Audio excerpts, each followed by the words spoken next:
Okay, good morning and welcome to our latest debate that we're hosting as part of the Bourgogne Week campaign in association with the Bourgogne Wine Board, the BIVB.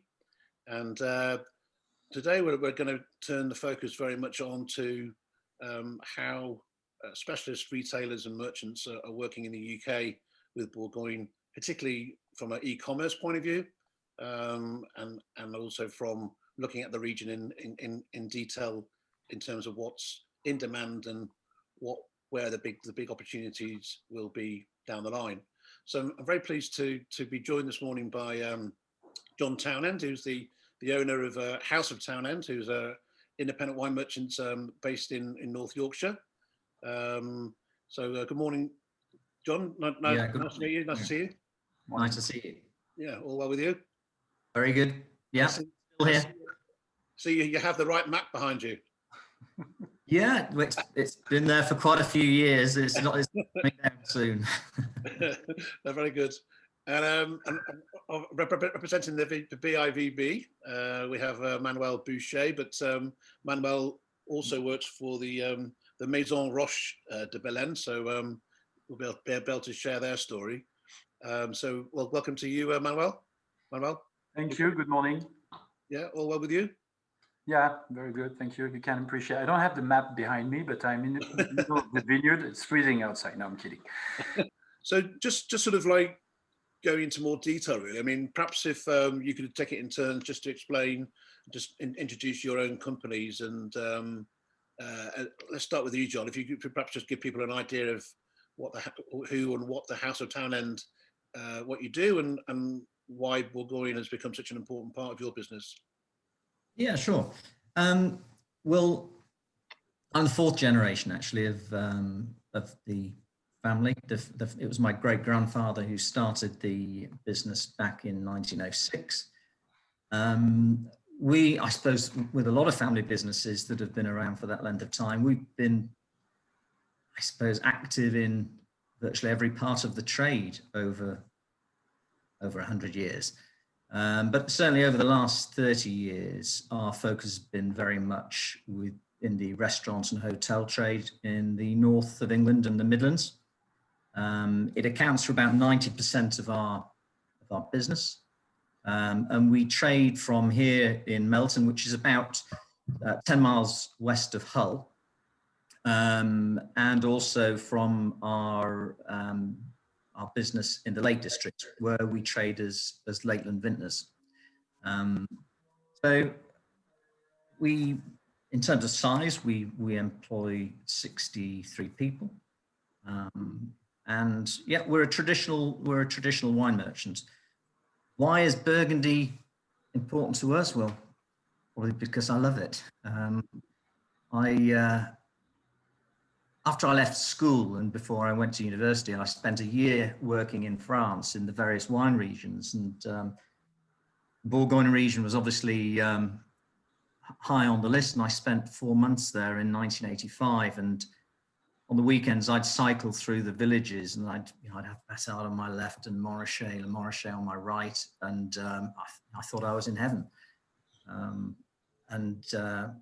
Yeah, I fell in love with the region. And after university, I came back to the business, and I was reading a wine guide, and they were quite complimentary about our range, but they said, but you know, when it comes to wines from Bourgogne, we were a little pedestrian. And I looked at our range and I thought, yeah, you know, you're right. It was pretty sparse. And so in 1990, I think that was the first year, I went over to the region, and I've been going there every year since. And it's become a central part of our business. Yeah, and you've also you're being very very modest. You won the Bourgogne or Burgundy Specialist of the Year last year, didn't you? In the Decanter Awards. Yeah, I mean, obviously we were delighted with that. It was a great piece of good news for everybody here in the company, in what has been, you know, let's be honest, a challenging year for for everybody in the country. And to get a bit of good news like that, it cheered people up. So yeah, we were obviously very delighted. Yeah, well done for that. And we'll obviously we'll go into more detail about some of the reasons why you may have won that award.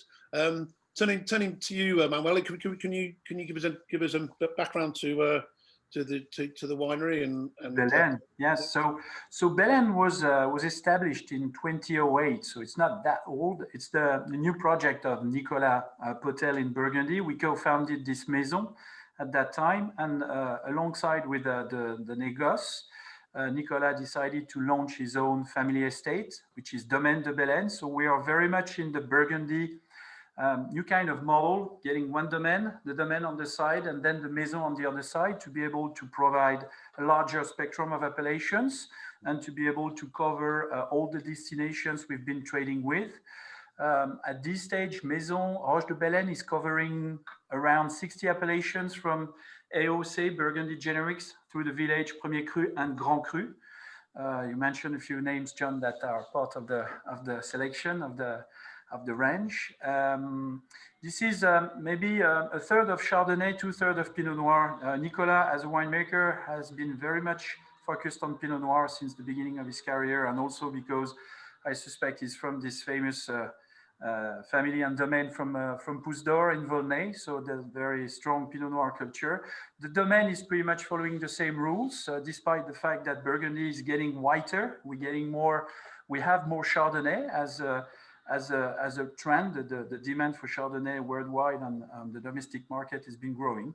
So the domain on its side, it's very new as well. It's only 15 years old, starting from scratch. It's covering 22 appellations from Côte de Nuit through Côte de Beaune and a little bit in Côte Chalonnaise, generics and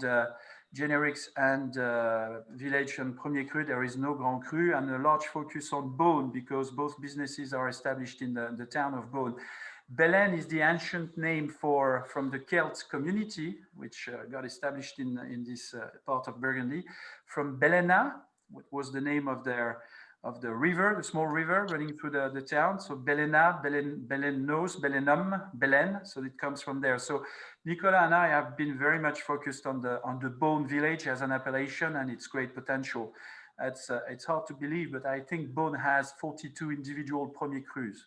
I don't remember all of them, I'm sorry, but it's very high complexity, and it's very much a good explanation, a good example of what Burgundy could be as a patchwork of climat, terroir, appellations, and characters. So that's Bellene. We've been working mostly on export market. The domestic market is pretty much focused on the on-trade, which has been suffering due to the situation. So that's really tragic, but we got to deal with, like all of us. And we've been dealing a lot with the main structured market for Burgundy. So obviously the UK, which is a topic of the day, is a very important market for us.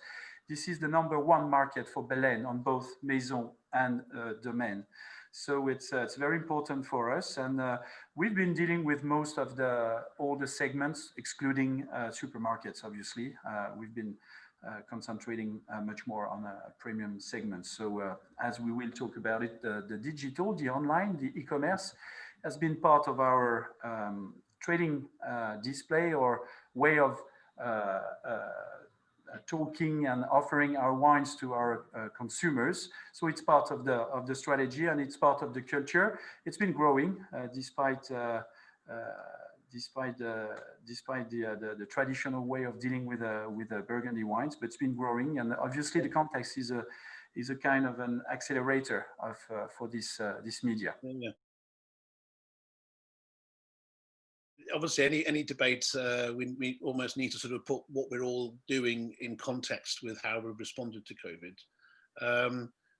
Well, do you want to carry on really, Manoël, in terms of like how that's impacted the winery and what it's been like for you in terms of responding to the market demands and how you managed to keep on? Yes, it's been impacting the organization, obviously, due to the social distances and rules and regulations, and also in terms of being able to manage like our colleagues, the staffs, you know, because it's a lot of anxiety for everybody. So you got to deal with those regulations, the new context, but also individually with our colleagues, just to try to find the right solutions and the right working environments, just to make sure they are in comfortable positions. So that's something we dealt with through the first lockdown last spring. So luckily, we didn't have to shut down the company during the lockdown, because we had to deliver our markets.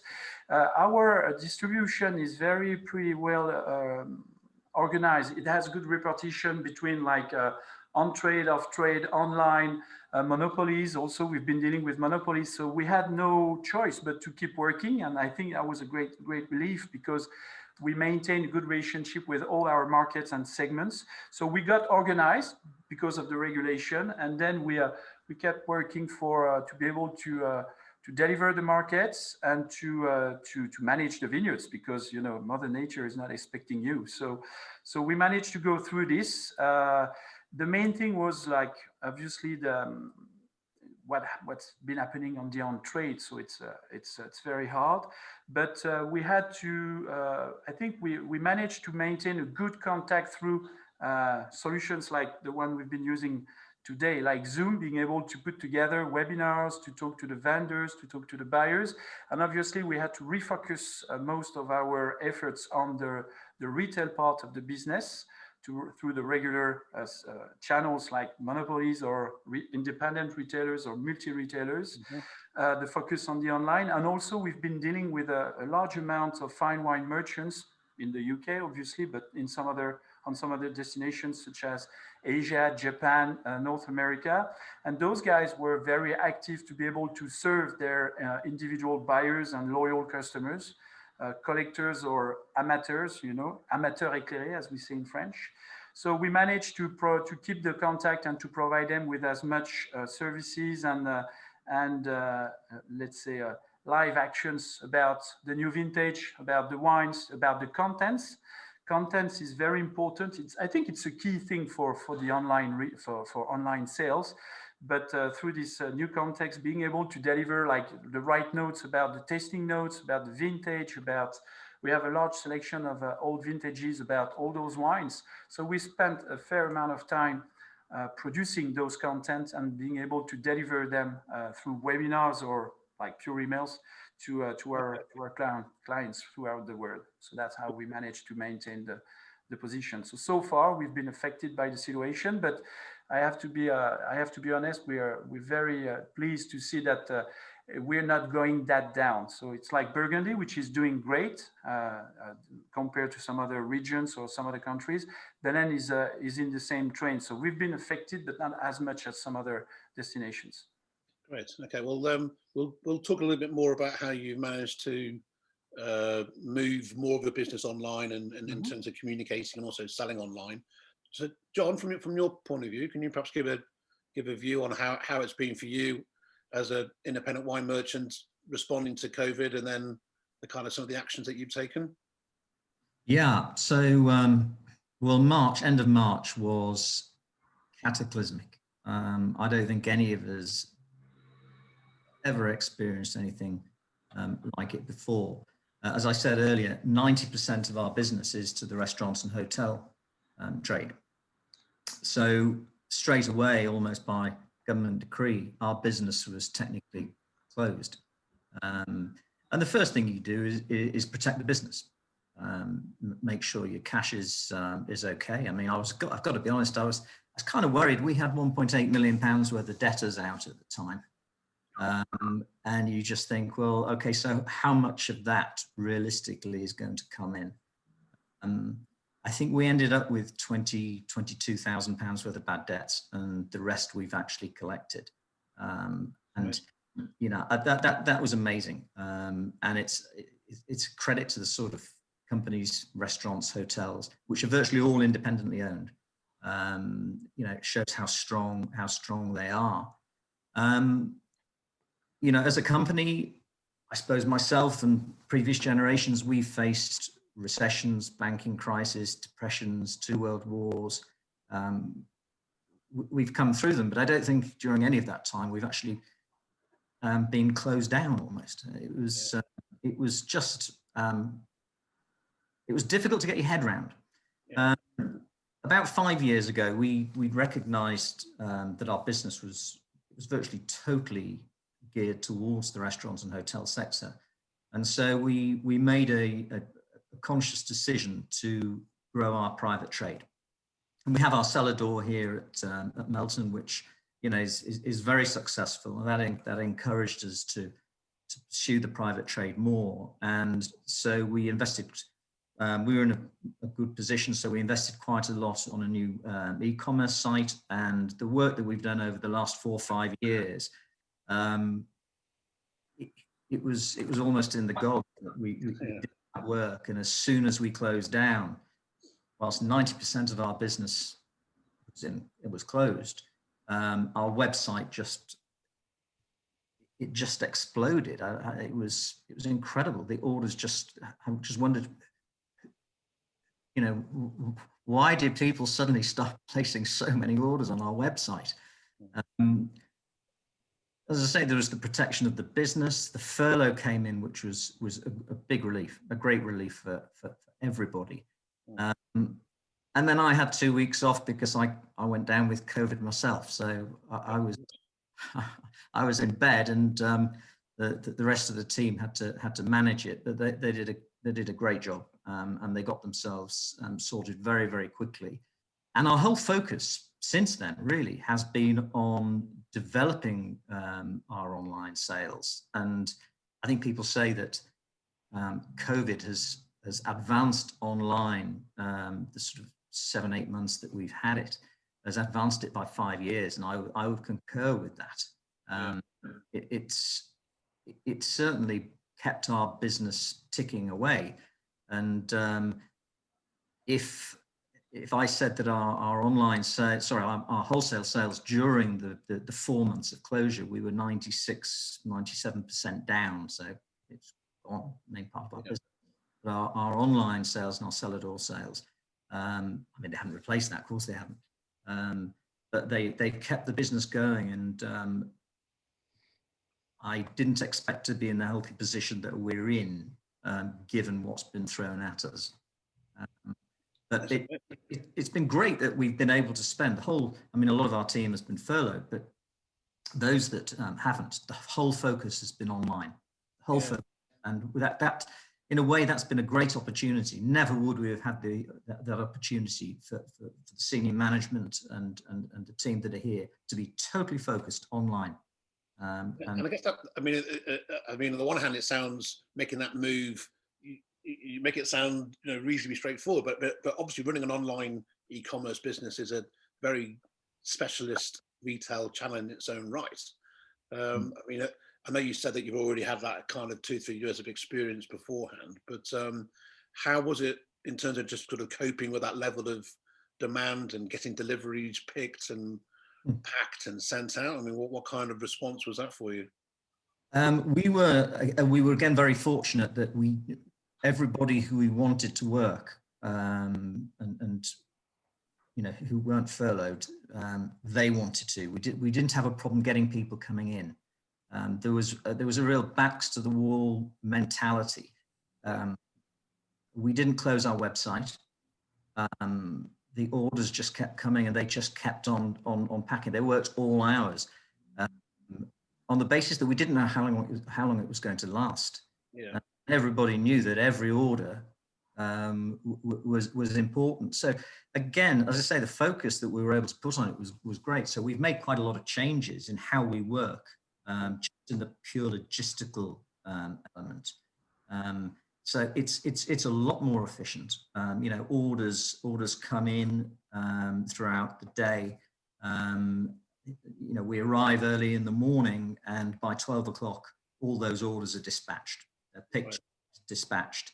We want any order that comes in, get it out. And we're not, we've automated a lot. We're not Amazon.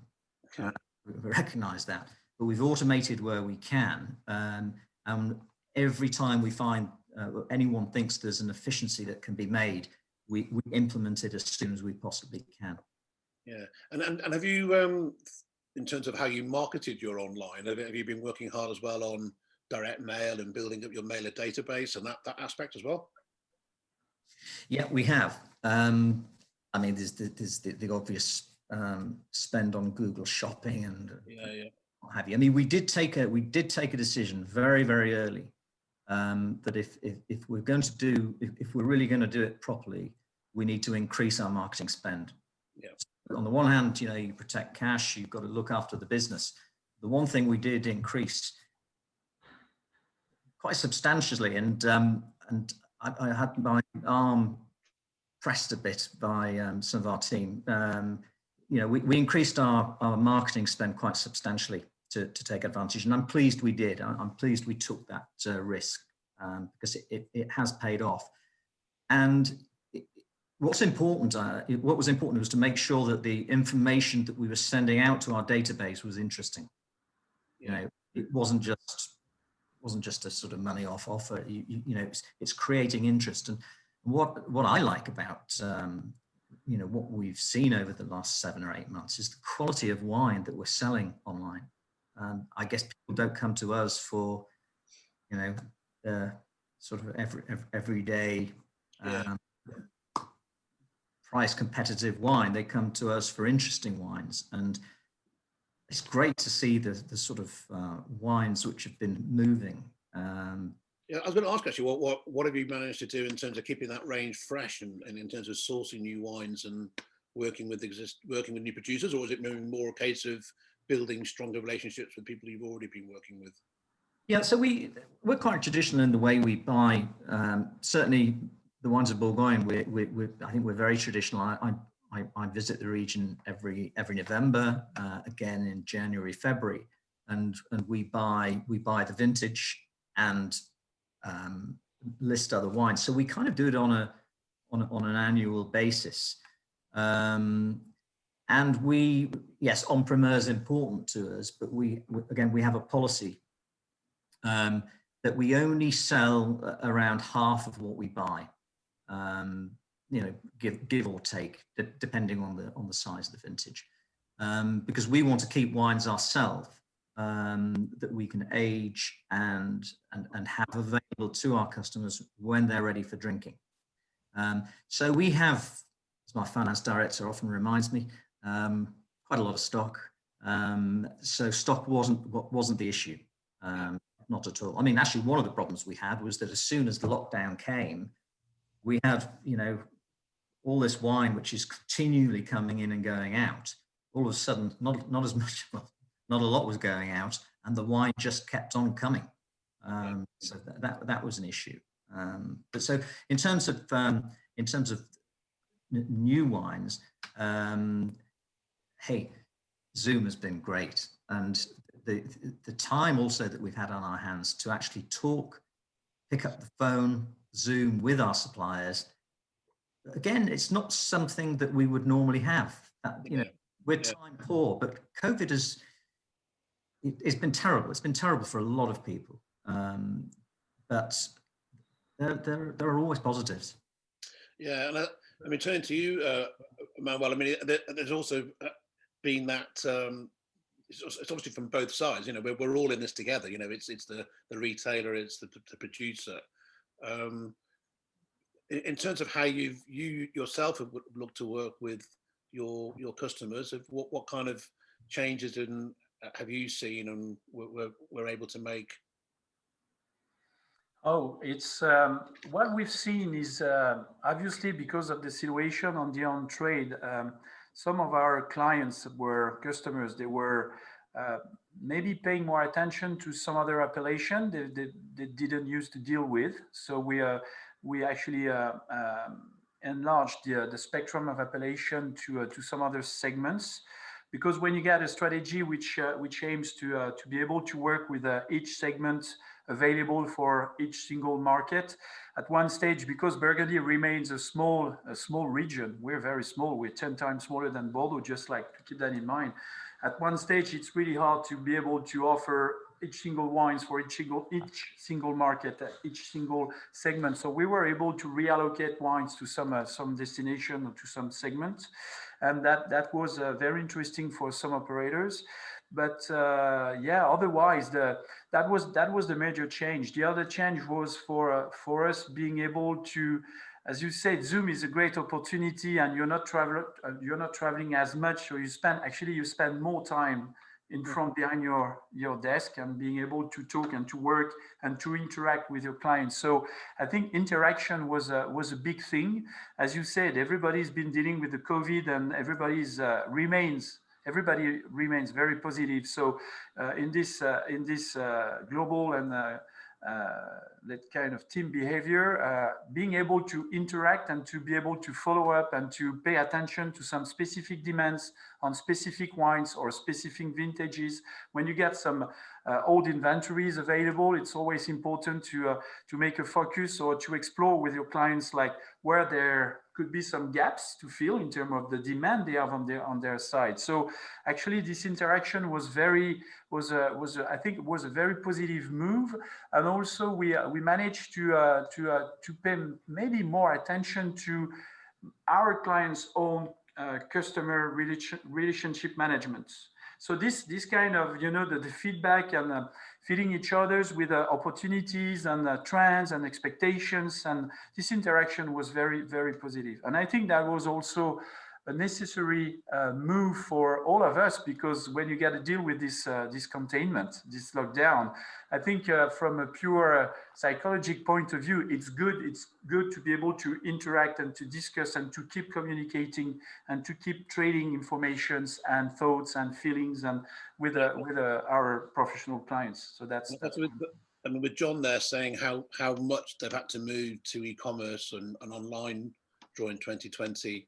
From your point of view, can you give us a feeling on? So the online culture with Bellene is not like as the foundation of the company. It's not part of the culture, let's say. But I have a little bit of background in CRM and digital operations and direct marketing, so I managed to get like more focus and attentions like 5-6 years ago. And we started our explorations on each single market we've been dealing with, 5-6 years ago, obviously in the UK. And we decided with this situation to move quicker in those plans. So we've been seeing like a major growth, as John said, on the online activity with our clients. It's true for the UK, it's very true for the US. The figure in the US is very impressive. Those guys, they've been dealing with a growth of 240% of sales for wines. I'm talking wines only on the online, on the e-commerce. So you can see this huge wave. So as we were already exploring and we were focusing our clients, our distributors, our partners, our agents on this strategy to be part of our global trading display, then we benefited from this natural native growth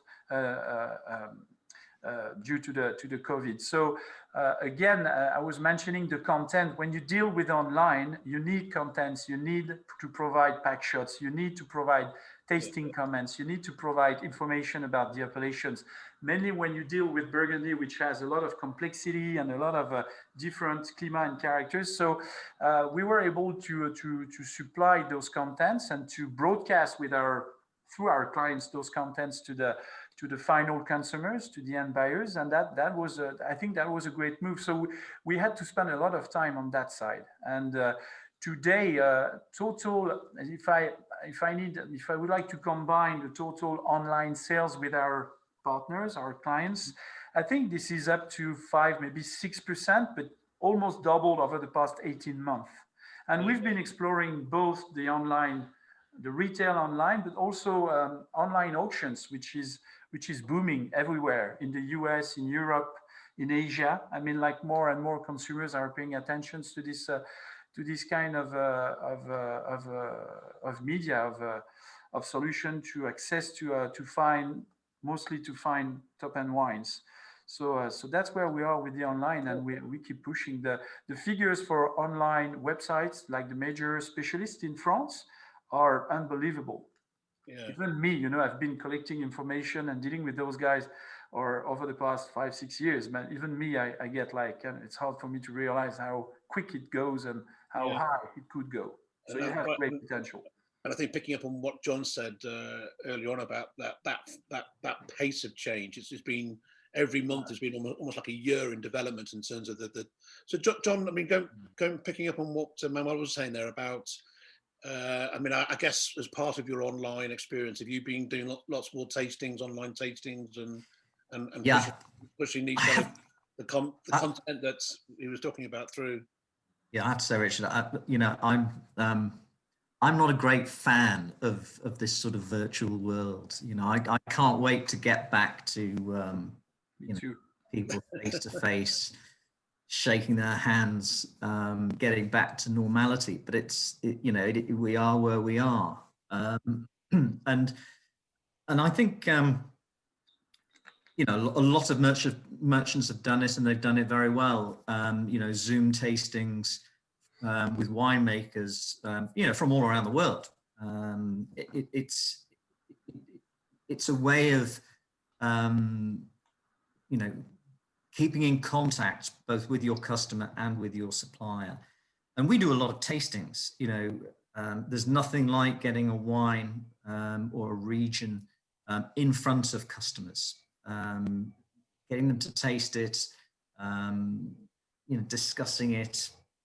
All the part about the learning process, and of course we haven't been able to do any of those tastings, and we do a lot of those in our cellar door, maybe 2-3 a week. They're very, very popular. That's all gone. So those tastings had to go online, and it was there was a fun element to it. People would ask to organize their own tastings, and they would buy a mixed case of wine, which would go out to the group that they were doing, and then we do a tasting for them. So the move forward has been astonishing, and the pace of change is kind of exciting in a way. Where we are next year or year after, I guess we'll probably come on to talk about. But we've had to do things differently, because if you don't change, you're going to die. And I guess it's also being a new way of working between yourselves. I mean, obviously you do tastings together when you're side by side and you're together in a wine merchants doing the tasting. But I suppose you sort of have to forge new relationships with your producer partners in terms of how you've been able to do those tastings and how successful they are. You're kind of relying on each other, aren't you, to work in this new world? I mean, as I say, first week of November, I'm down in the Bourgogne region, and I spend a week there. And I do a lot of buying trips, but it's the one I love. I mean, it's the one that I don't delegate. I missed it. And it was kind of funny having barrel samples being sent over to here in Melton, so that we could taste them and do a Zoom tasting. It wasn't quite the same. Do you know what? There's always a positive. Maybe it makes you a little bit more objective. We're in a cellar, where in Louis Saint-Georges, wherever. The ambience is there. When you're tasting wines and it's raining in East Yorkshire, that's a real test. It's a bit of a leveler. So you're very objective, but actually the wines that I tasted, were really very, very impressive. Just before we go on to looking at the region in more detail, just finishing off on the e-commerce side. I mean, when hopefully in 2021 the on-trade really comes back in and we have the vaccine obviously started to roll out, how do you see your online and your wholesale business balancing out? Do you see the switch going back, or what's your prediction for that? I think, well, I hope, and I'm fairly confident that our restaurant and hotel customers will come back, and will come back very strongly. I don't doubt that. Certainly those that survive. I mean, a lot of our restaurants and hotel customers have said, look, you know, if we can get through to April, then you know, it's going to be very, very busy. But let's be honest, that's between now and April, this is quite a long time. So I'm fairly confident there. Online, I think will fall back, but you know, I think this has changed buying habits permanently, certainly to a large degree, and I think it's you know, a lot of people like me who's not particularly you know, tech savvy. It's just normal now.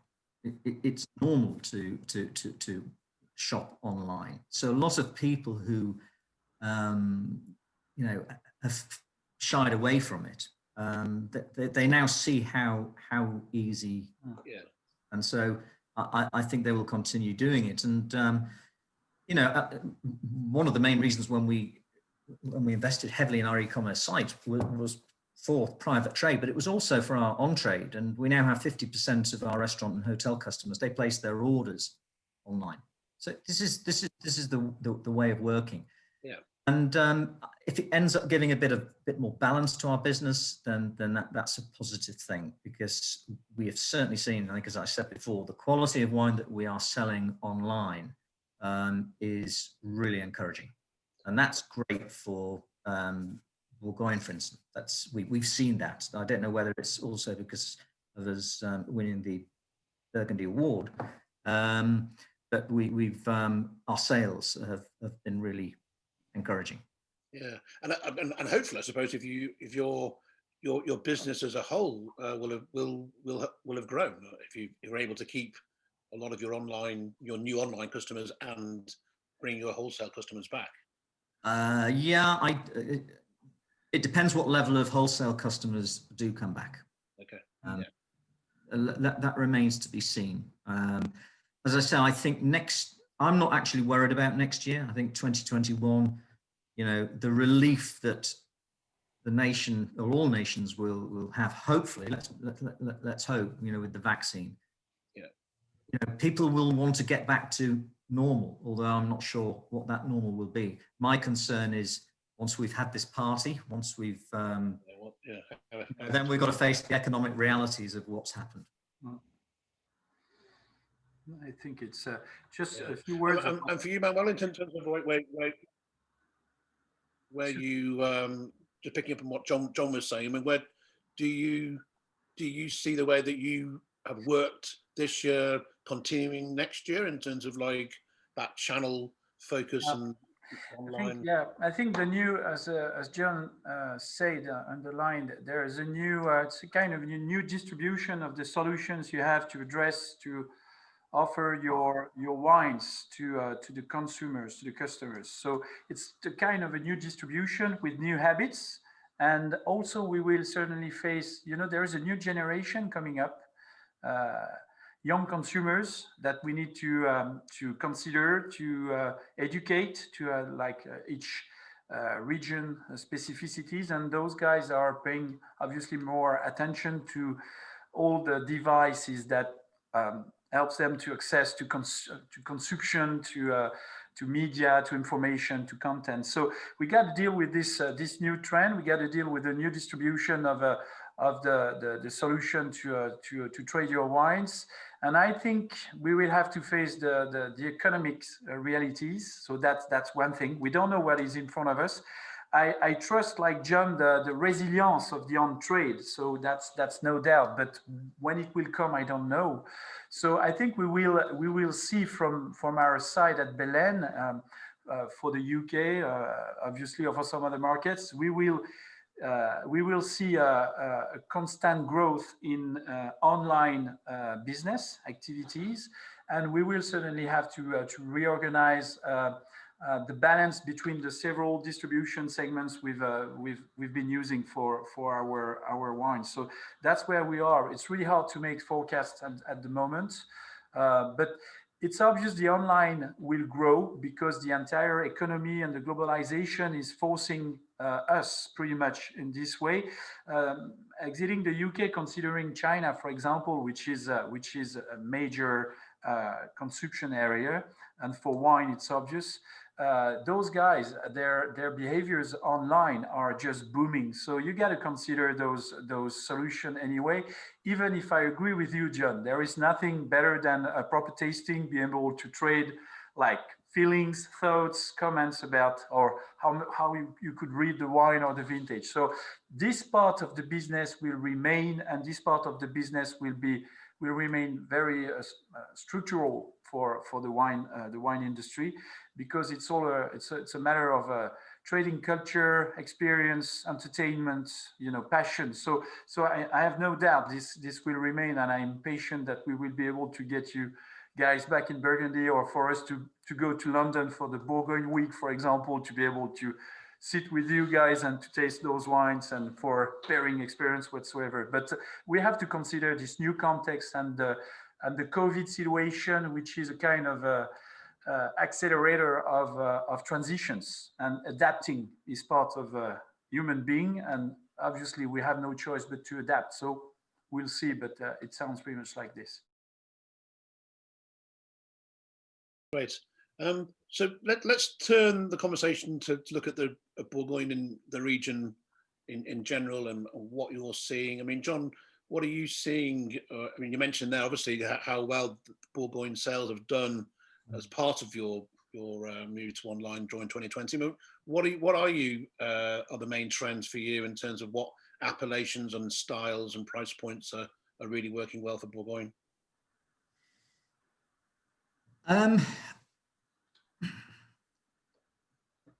I think it's been skewed. Certainly, our sales have been skewed by the exposure that us as a company have received over the last maybe couple of years for the wines from Bourgogne, and so it never ceases to amaze me the amount of Premier Cru, Grand Cru that we sell as mixed cases. So I think that's probably been skewed. If I take that aside, we've seen, certainly over the last 2 to 3 years, we've seen a very, I think, encouraging interest in Bourgogne Pinot Noir, Bourgogne Chardonnay. Now we've made quite a focus of that, because I think it's so important to have wines which enable the consumer to enter the market, so to speak. So, a lot of people, they're not going to drink Bourgogne wines every night.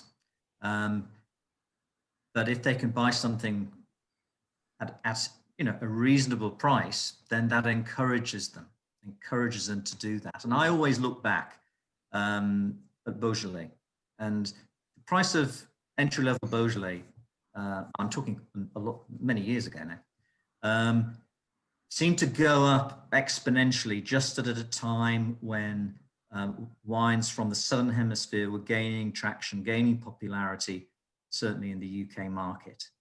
And we saw it happening. People stopped buying Beaujolais, and because of that, they then stopped buying the Cru Beaujolais.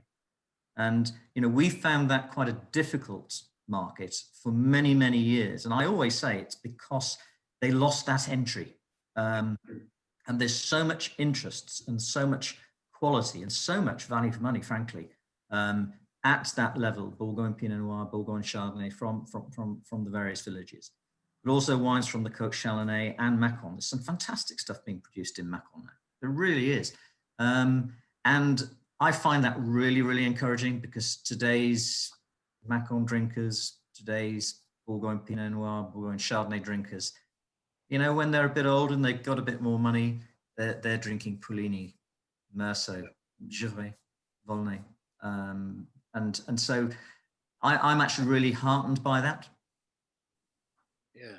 And do you think that this exploration, I suppose, that this thirst for trying new wines and being prepared to come to specialists like you has really helped a region like Bourgogne as well? Yeah, I think so. I always think, you know, Bourgogne is it's like an onion. You can just keep peeling. It's just, you know, yeah. you know, you just, there's an argument to say you don't really need to go anywhere else. And, you know, we put a particular focus on the entry level wines called, you know, don't really like using that word, that term, but you know what I mean. So we have people who you know who will buy a Bourgogne Chardonnay from one of our producers in Meursault, but then they'll buy one from our producer in Saint-Aubin. They get a little taste of the appellation, and the value for money, as I say, is absolutely phenomenal.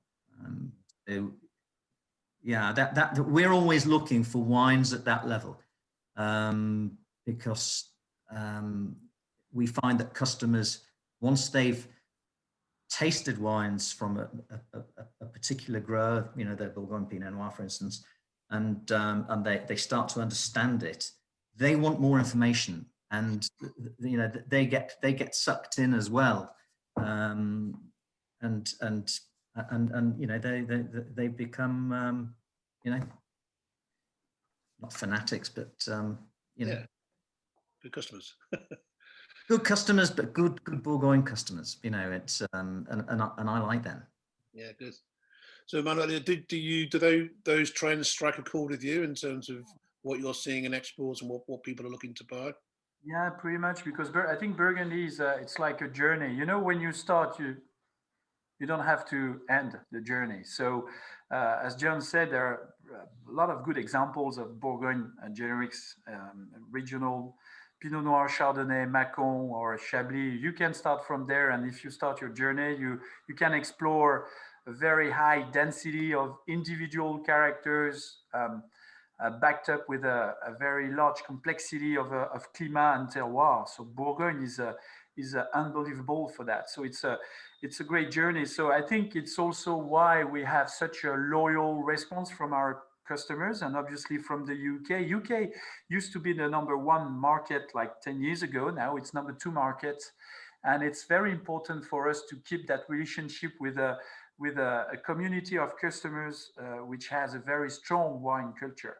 I think like among some of the best wine cultures in the world. So I see let's say a blue sky for Burgundy, because we have established this relationship with our customers, and we have the capacity to join them for this journey. So it's a very positive context for us, despite the COVID. But we've seen a very strong resistance of the Burgundy markets. The UK is a very good example, but for many other markets, so we've been resisting very well. And I think this is just in heritage, or the result of those many years of promotion on the trade, tastings, explanations, you know, training our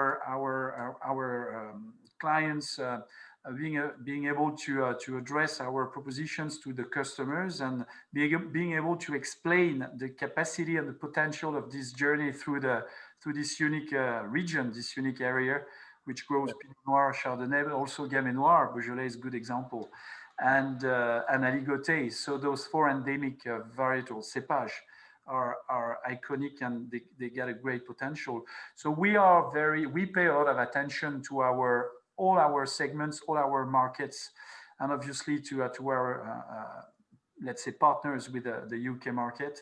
And we also want to keep moving forward in, you know, on sustainability, environments, to pay even more attention to our customers' feedback, you know, about their feelings, about their expectations, and it's a lot of interaction, and the fine wine traders, or like a professional like you, John, it's very important for us to keep this relationship and to be able to keep working together to build the Burgundy we will see with the future generation.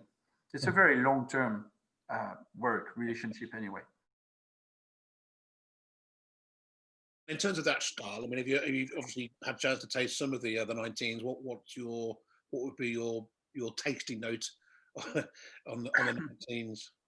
Yeah, so I was kind of surprised. I was concerned that some of the whites would be maybe lacking in a little acidity, maybe a bit. But I was, I was really pleasantly surprised. Some great balance. I always go into tastings with you try and I don't like to read the press or I don't like to read other people's thoughts just to gather my own. But I'm really impressed by the wines. Whites, I think we'll be drinking relatively soon. That's my opinion. But I was surprised at how well balanced they were. The reds, well, delicious. They're in that respect, it's going to be a popular vintage, undoubtedly. For you, Manuel, in terms of the 19th vintage and how the region is looking forward to on promote. We've been very fortunate for the past 3 vintages. 19 is very interesting. It's we start to get, like some writers said, like unusual conditions because we have to deal with the weather changes. So that's something we got to take into account. It's very ripe vintage. We've been feeling some hydric stress, so we gotta deal with a right concentration within the fruits, within the berries. So we've been trying not to extract too much because we're entering some high concentration like conditions or tunnels. So 19 is a very interesting vintage. It's very ripe, it's very rich, it's very round. It has a kind of, as John said, for 2018, it has a kind of democratic, I think, character for drinkers, for like early adopters or like amateurs, for those palates. So it's very ripe. It has a little bit of a lack of acidity for the Chardonnay, that's for sure. But we still have acidity is not minerality, and Burgundy is able to provide this minerality character. So we aim to maintain that minerality general character within the whites, and for the reds, yes.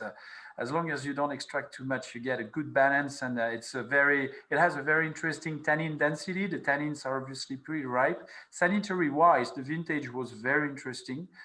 It's very few salting, so the material you get into the cellars for the vinification is in perfect condition. So I think we're getting into a generation, I don't know, it's a guess, it's a bet, generation which will be more wine watchers than wine makers if you do the right job in the vineyards. And obviously we've been paying a lot of attention as well on the vineyard side, because we got to adapt again ourselves, our techniques about the new environments. And there are a lot of discussions within the communities in Burgundy about what would be next in terms of vineyard management, just to maintain the great balance that Burgundy is able to provide with its wines. So that's where we are so far. So I'm very positive about 2019. Okay, well, I think we'll draw it to a close here, actually, because I think you've really kind of like hopefully given us all a bit of a spring in our step, actually, for coming into 2021.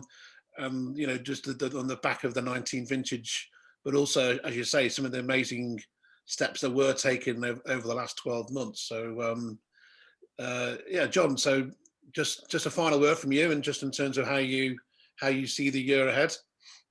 Yeah, I hope we're allowed to get the on-trade open. Yeah.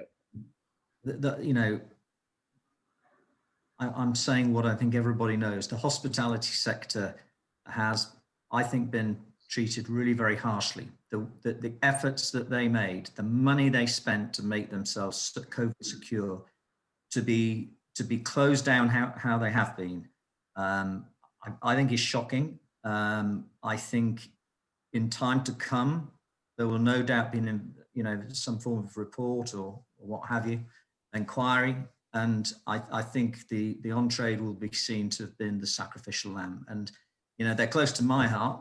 They're our customers. And you know, I wish them all the well. I want them to get open as soon as possible. It's absolutely vital that they do, because otherwise we're not going to have a hospitality sector. And that has a big effect on employment, especially for young people who I think have been treated not too well over the last 8 months. So, you know, I'm hopeful. I feel as though we're on the start line. You just want the race to start. There's all that pent up energy. There's pent up demand. It's a great way of saying it, actually. I think there's so much positivity that can come out of such a negative time. Yeah. So I think this year is going to be hopefully, well, it can't be worse, can it, than 2020? But I think we've got a long road ahead of us. Just put some caution on that. I think this year will be fine. 2021 will be fine, but then we're going to have issues to face. Issues. Yeah. And the final word to you, Manoël. How would you look at the next 12 months? Oh, it's really hard to say, but I agree that the on-trade, I mean, what they have to deal with is dramatic. It's terrible.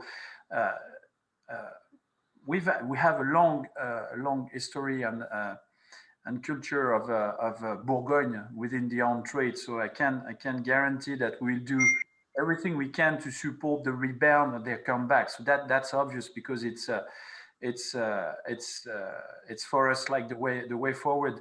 I think I don't know if it's going to be worse or if it's going to be better than 2020, because 2020 was so like unrealistic. It's very shocking, to be honest. So and the treatment, like for the on-trade situation, is highly shocking. So I think it's good. It has to be better. And I think, again, as we are adapting and as we are getting more conscious about the challenges and you know, what we have to deal with, I think it's going to be better, because we will adapt and we will find our way through this, and we'll find solution to keep working. Maybe not exactly the same way as we did previously prior this crisis, but I'm sure we'll find a way. I don't know how quick it's going to be, but I remain very positive, and but also I have to be very prudent, because we've been facing such like weird situations that I want to be prudent. But as you said, John, as soon as we get the door is open, we'll move forward, we will move quick, and we'll move strong. So that's for sure.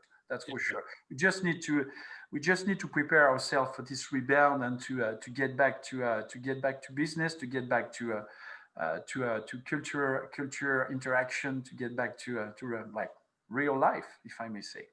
Yeah, well, thanks a lot. And I think, you know, the course of this debate, you've shown, both of you, how well you've been able to respond and keep business going and keep on that front foot. So thanks a lot to you both for your time, and for sharing your experiences and your thoughts. And I wish you really all the best for 2021, and see you on that starting line. Thank you, Richard. And Manoël, I'll see you when I next come to Bourgogne. Please do. Yeah. More than a pleasure. That'd be great. Okay. Well, all the best. Cheers. Nice. Thanks a lot indeed.